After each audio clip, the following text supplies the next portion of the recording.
Hello and welcome to Philosophy 100. I'm your instructor, Professor Jessica Gonzalez. You can call me Dr. Gonzalez, Professor Gonzalez, and I am really excited about our 4-week summer session together. So I made this video for two reasons. The first one is to give you an idea about who I am, what led me in my life to be teaching a course like this, and also I want to give you an idea of what to expect over the next 4 weeks.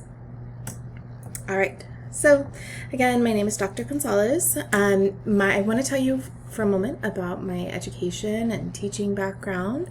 I started at a community college, much like you. I went to IVC, Irvine Valley College, for 2 years before I transferred to UCLA. I was a political science major at UCLA and had to take some extra classes just to fulfill all my requirements over there. And I ended up in philosophy classes for that reason. I fell in love with philosophy while I was there, and I decided to stay an extra year and double major. After that, I went to Cal State LA for my master's degree in philosophy. I got to study a wide range of philosophical fields, subfields, and soon after that, life threw me a curveball, and I ended up moving to the Big Island of Hawaii, where I taught at Hawaii Community College and UH Hilo for about 8 years. It was a wonderful experience. I miss it all the time. But at that point, after about 8 years, life threw me another curveball, and I ended up moving back home to Orange County. So if you can tell by the IVC reference, born and raised Orange County, this is my home. So I was called back home. And when I realized that I was coming home, I thought, oh, well, I can actually apply for PhD programs, which is something I wanted to do from the time I was at UCLA. I knew that I wanted to get my PhD in philosophy. And so I attended UC Irvine in their Department of Logic and Philosophy of Science, and I graduated in 2023 with my doctorate. It took a long time to get from this stage here at IVC and even UCLA to, it was a 20-year stretch that took to finally get my PhD, and I'm very, very happy to have that under my belt. When I was finishing up at UCI, this job opportunity opened up at OCC to teach philosophy classes over here, and I just knew immediately that that was the right place for me, and thankfully OCC felt similarly to me. So it's been wonderful. I'm very happy to be here, and the reason I tell you all this, one of the reasons, not just to let you know like who's teaching this class, but also to invite you to come chat with me if you are thinking about transferring, or once you do your applications, or once you find out your decisions after you apply. At any of those stages, I am happy to share more with you about what my trajectory has been like, the experiences that I've had along the way. A couple reflections, for example, after this perspective, like in hindsight, I can think about how lucky I was to be at IVC. I mean, hands down, that was one of the best decisions I ever made to go to a community college. Now, I'm not telling you that because I want to lose you all to IVC. They're a great school. And we're also a great school at OCC. So I'm glad that you're here with us. But they're also wonderful, and I had an incredible experience there. Community colleges are amazing because of things like our small class sizes, right? When I was at IVC and in the classes I teach now, we have normally, our summer class is an exception, but normally there's like 40 students in the class. And so I'm sure that a lot of your classes, especially the in-person classes, are kind of like that. When I was at UCLA, my classes would be sometimes 300 to 400 people in them. It's a different dynamic over there, and that's not to say it's bad, but it's just a different way that you're learning material and engaging with the different disciplines and such. At community colleges, right, the teachers, we're here, the professors and instructors, we're here because we love teaching, and that is really our focus. And so if you end up transferring to a UC, and Cal States as well, right, those are really good research institutions as well. The professors there might be very good teachers, but that's not the thing that gets them the job there. They're there because they're good researchers. And that's a really cool environment to be in. It's very stimulating. You get to hear about what all these specialists are and these geniuses really in many cases, and you get to hear from them and take classes with them and kind of see how their mind works and what their research looks like. It's amazing. But really at community college, I want to, in hindsight, I really appreciate how much good teaching I had when I was at IVC. So that was really cool. Anyways, my point is, you're in a great place. Community colleges can help you start a wonderful career and journey in education. And so I'm always excited to hear about what brings my students to OCC, what brings them to my class. If you ever want to come chat with me, I would love that. Let me put all these up right now. So my office hours are Tuesdays and Wednesdays this summer from 2 to 3 on Zoom. I'm not going into campus during our 4-week session. At least I don't have any plans to. So I will be on Zoom on those days at those times. You are not required to come to office hours. You don't have to log in, but if you want to come chat, say hi, ask questions about the course content, how the class works, you want feedback on your assignments, or if you have questions about, the path that you're thinking about taking and you want to chat more about where you want to transfer your major, things like that, I'd be happy to chat with you about that. I tell this to students all the time and they take me up on it quite frequently, and I love that. It's really fun for me and meaningful for me to hear what students are up to. If you need to get a hold of me, office hours are actually the best way to do that, because then you can get my attention right away. We can troubleshoot or whatever sort of issue, we can work that out live and during office hours. But if there's something else or you can't make my office hours, this is my email address right here. Feel free to email me. Canvas messages honestly would be probably the best. And here's why I say that. One time I had a student that had been emailing me the whole summer term. It was either summer or intersession. And they were wondering, I had found out after the class ended that they were disappointed that I hadn't been replying to them. And see right here, I tell you, I'm committed to responding in one business day and during business hours, right? So usually it takes me one day. Sometimes grading gets a little intense, and so that's a little flexible. But it turned out that the student had a typo in my email address, right? So they had not been emailing me, they'd been emailing somebody else or a non-existent account. And so that's one reason why I suggest that you use the messaging tool in Canvas to email me, because then you don't have to worry about that. One more thing though, in terms of Canvas, and that's that I don't get notifications for comments on assignments. So when you're turning in assignments, you'll see that on the right, there's a commenting space to work at. I only see that stuff when I'm actually grading the assignments. And so don't put anything important or urgent there. I might not see it until I grade it. And if I've already graded it, then I'm probably not going to go back to it. So messages or email, just be careful with the address, would be best. All right, so here is our calendar of what to expect for this summer. As you will see, we have 4 weeks together, and I run this class as on a weekly basis. What I mean by that is we will have course modules opening up on Monday at 8 a.m. and then work will be due on Friday by midnight, by 11:59. I do not open up the whole session, the whole 4 weeks at once, for a lot of different reasons. If you have questions about that, I'm happy to talk during office hours about it. There's things like federal regulations. Actually, we're really not supposed to do anything like that. And also, I want you to be able to focus on this, some things one at a time, right? These first 4 modules we're gonna look at this week, and then next week we'll look at another 4, and then week 3 a different 4, and then in the final week we'll just have 3 modules. It'll end a little bit early on that Friday. What I mean by that is, if you see it over here in green, for weeks 1, 2, and 3, you have a grace period. And here's what that means.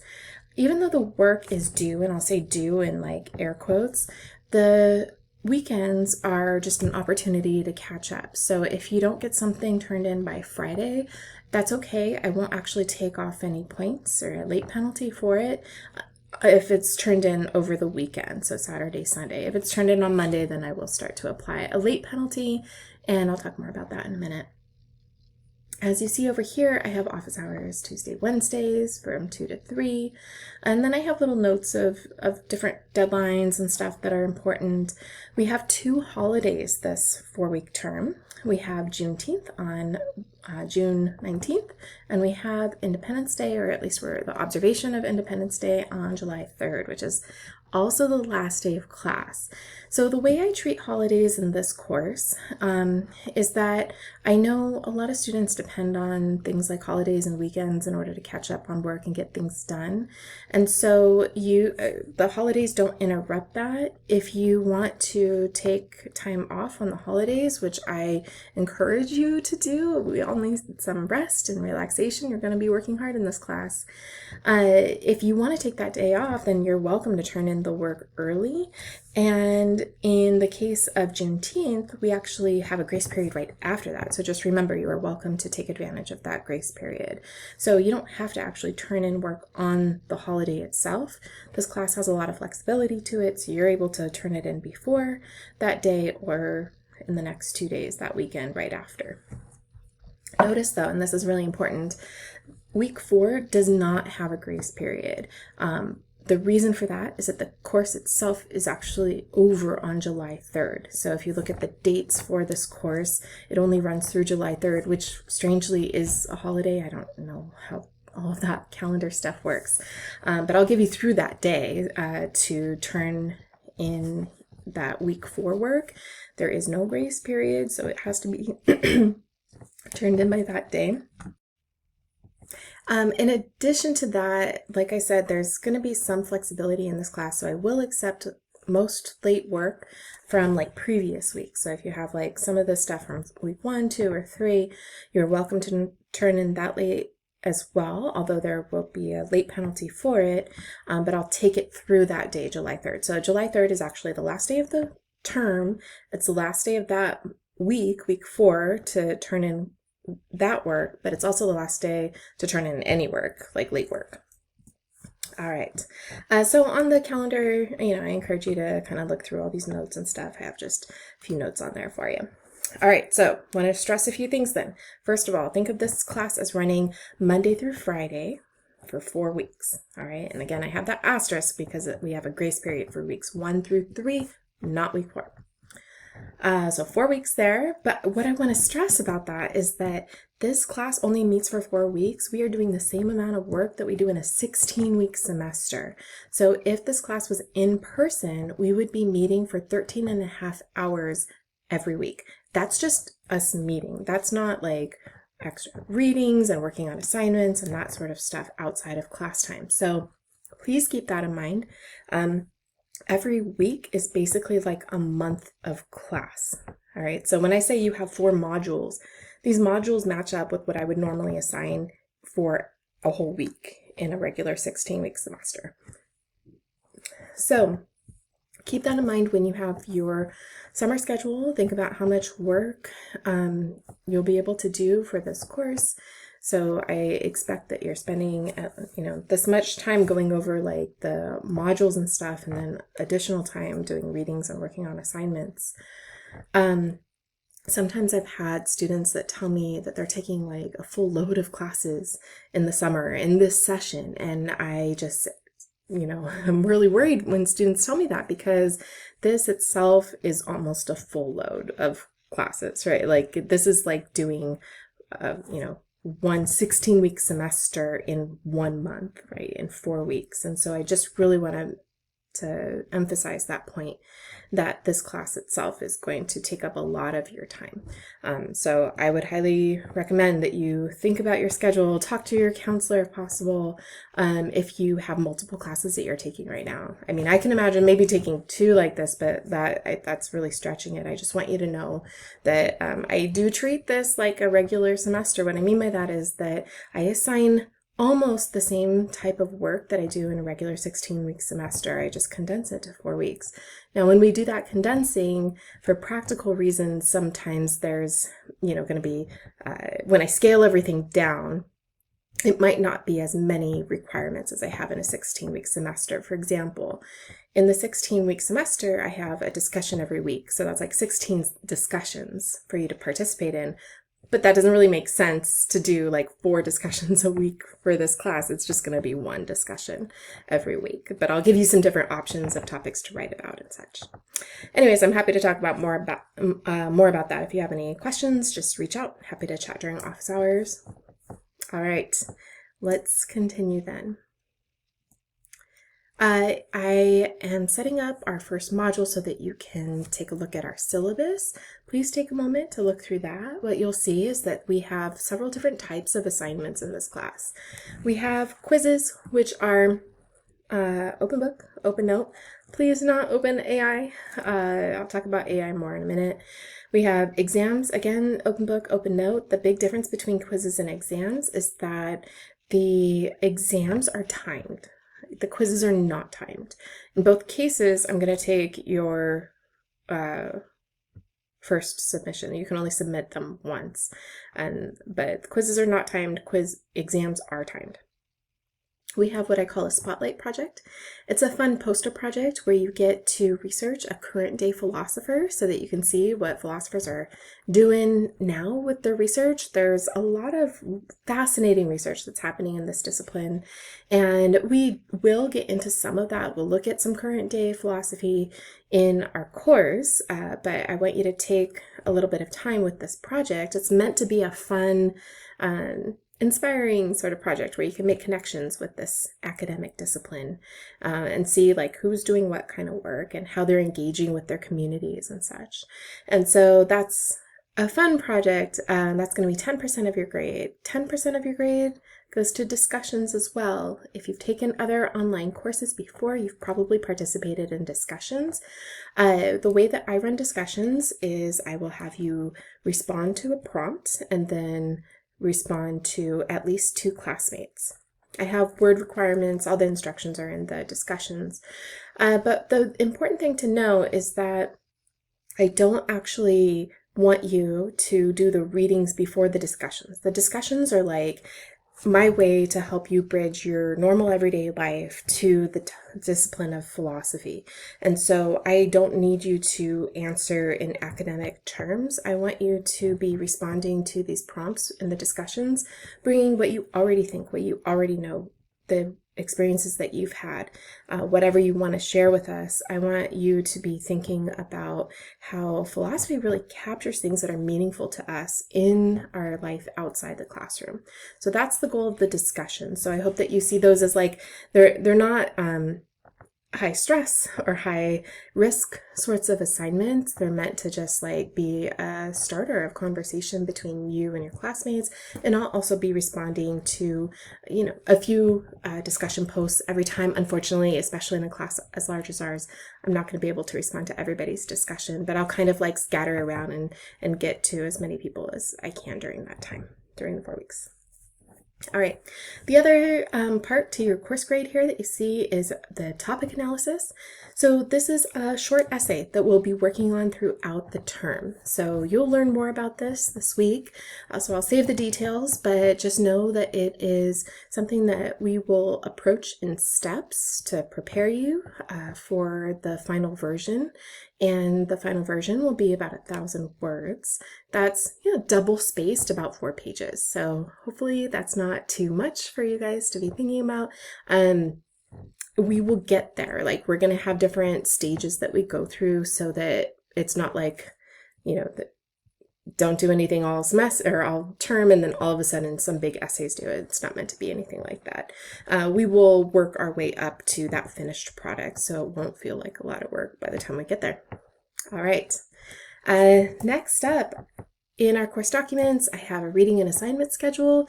Right, so you just saw the calendar. And that's just an overview, like snapshot to give you a visual of what this term will look like.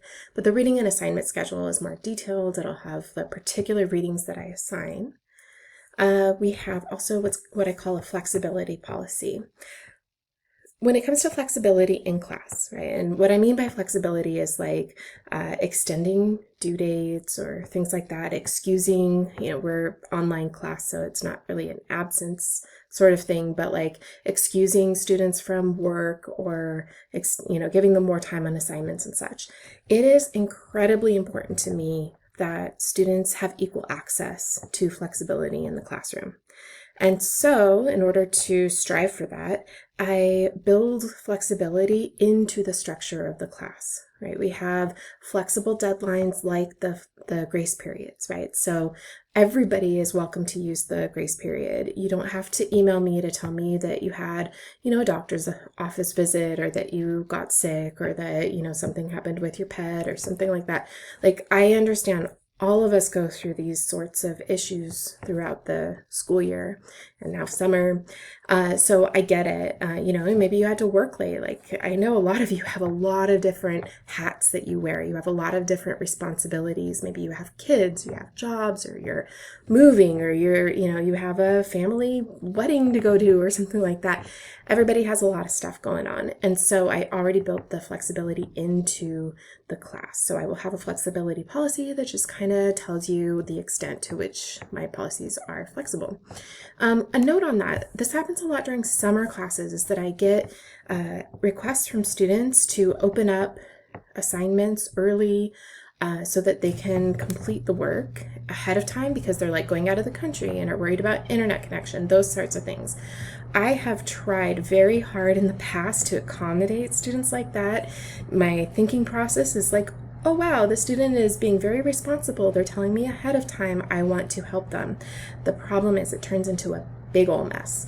And especially with over 100 students in the class, I cannot do that anymore. So unfortunately, if that's the case, think about your schedule. I will not be able to open up assignments on a different calendar for any particular students. Everything is going together like the calendar that you just saw. All right. Next, AI guidelines. AI, I think, can be wonderful in a lot of ways. It has been driving me a little crazy over the past couple of years, though, in terms of student assignments and especially in terms of writing. You should know that that essay I mentioned, the short essay, this topic analysis, is going to be run through Turnitin, through the AI detection there. And so my policy is that I only grade essays that can pass the AI detection tool. And so if there's a problem, if you have AI detected in your essay, what it means is that we're going to work together to make sure that you are able to resubmit it without setting off the AI detection. So that's basically the bottom line.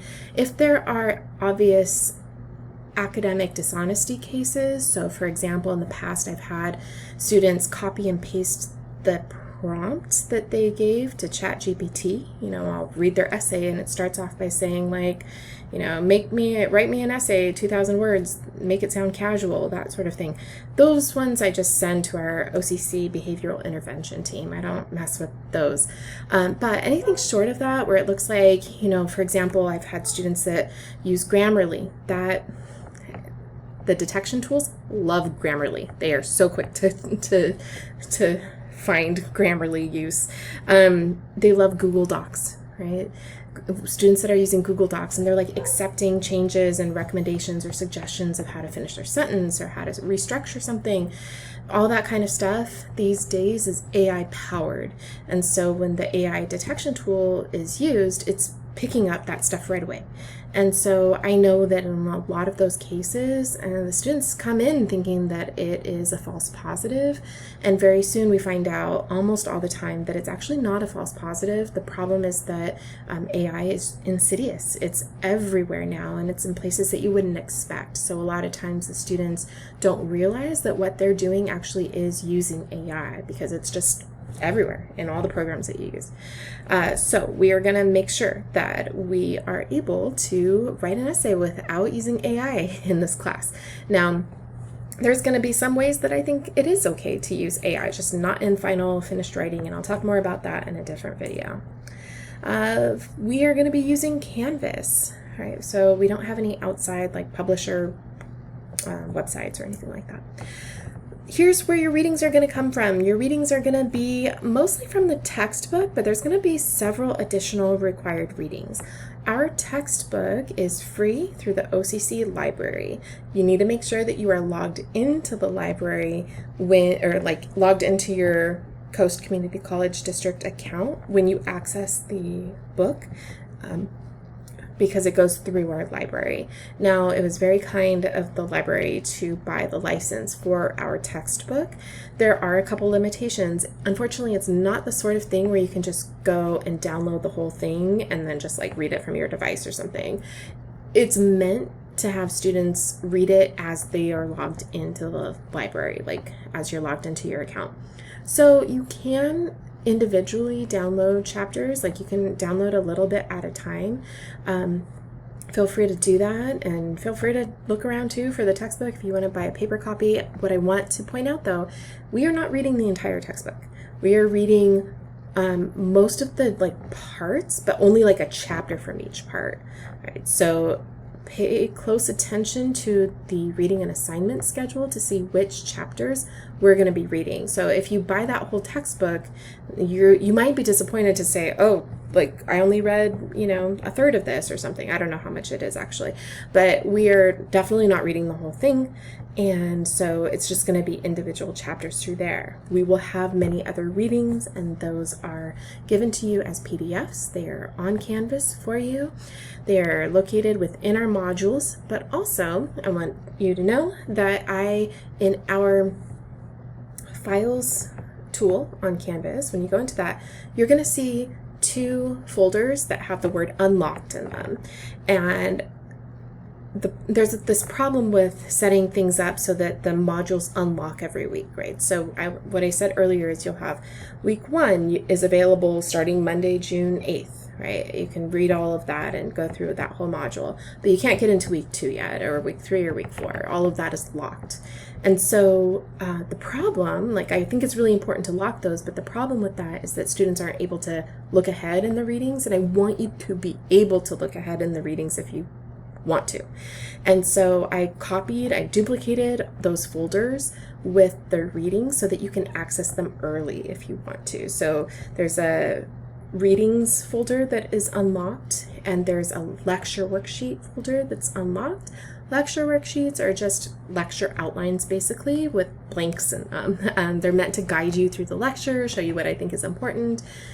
So again, those get locked up too because they're in the feature module, but you are able to go into files and then lecture worksheets or readings into those unlocked versions of them, and then you can access everything. I want you to have access to all that stuff, but the modules themselves I don't want you to go through until those times. Okay, and especially when we talk about our topic analysis essay, then this would come in very handy, and it's important to know because if you work on a topic, I'm going to ask you to pick a topic that you want to write about, but let's say the topic you want to write about is in week 3, but I'm asking you to talk about it, or I'm asking you to start that process in week 1. I want you to be able to access those week 3 readings. Okay.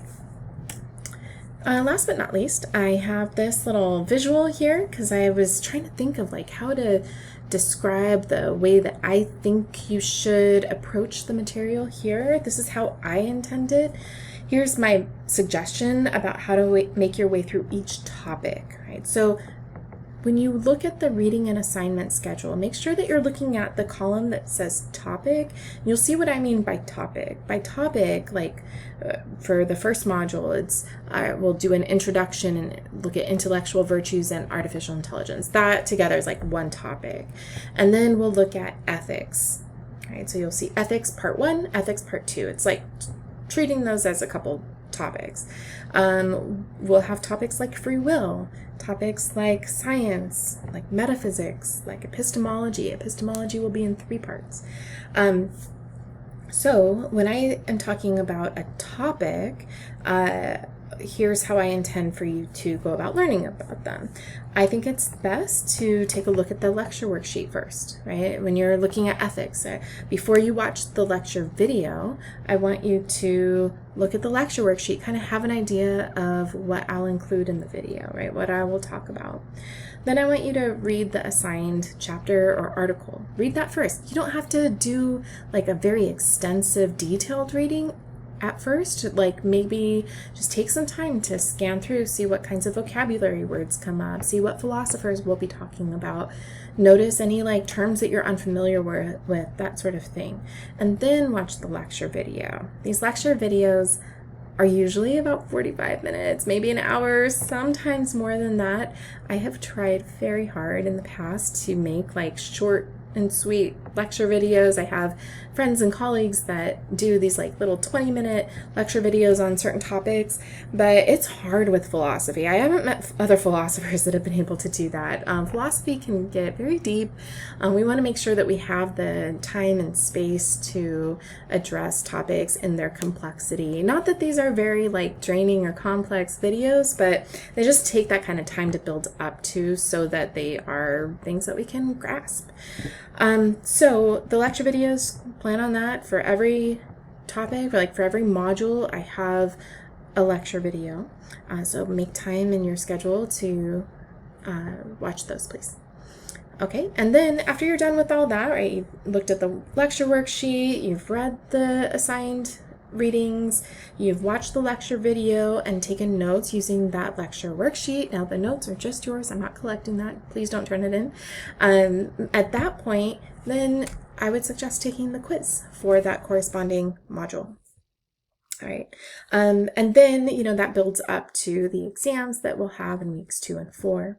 That is right here, right? There will be 2 exams. Those will be timed 60 minutes each. We will have discussions every week, right? And remember, the discussions you can do way over here. You don't have to do any of this before you do the discussions. In fact, I prefer that you don't. I prefer that the discussions are actually like the first thing that you do, because again, the point of it is to capture your natural intuition about these topics that we'll think of as being philosophical and are really just embedded in life and meaningful conversations or thoughts and ideas that we have, ways that society is structured, things like that. I want you to see through these discussions that parts of your normal everyday life are very important philosophically.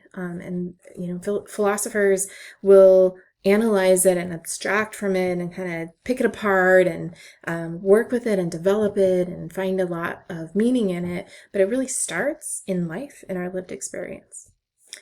All right, so I mentioned a little bit about our Spotlight project and topic analysis, right? So these are just little brief discussions of every sort of assignment that we'll have through this term. Okay, this week I'll have more information going into the Spotlight and topic analysis in more detail. All right, so this is just kind of a heads up of what's coming up next. Again, our next module will be an introduction to philosophy, like what philosophy is. We'll talk about these things called intellectual virtues, and we will spend a little bit of time talking about AI as well. So here are the readings. This one actually is not a reading. It is a podcast. And this one also is not a reading. It's a Crash Course Philosophy video. So we have a little mix here. I'll do that from time to time. Have a great first week. Let me know if you have any questions. I'd love to chat with you during office hours. And if you can't make office hours, just send me an email or a message through Canvas and we will figure out a time to meet outside of that. All right. Thanks so much. Bye.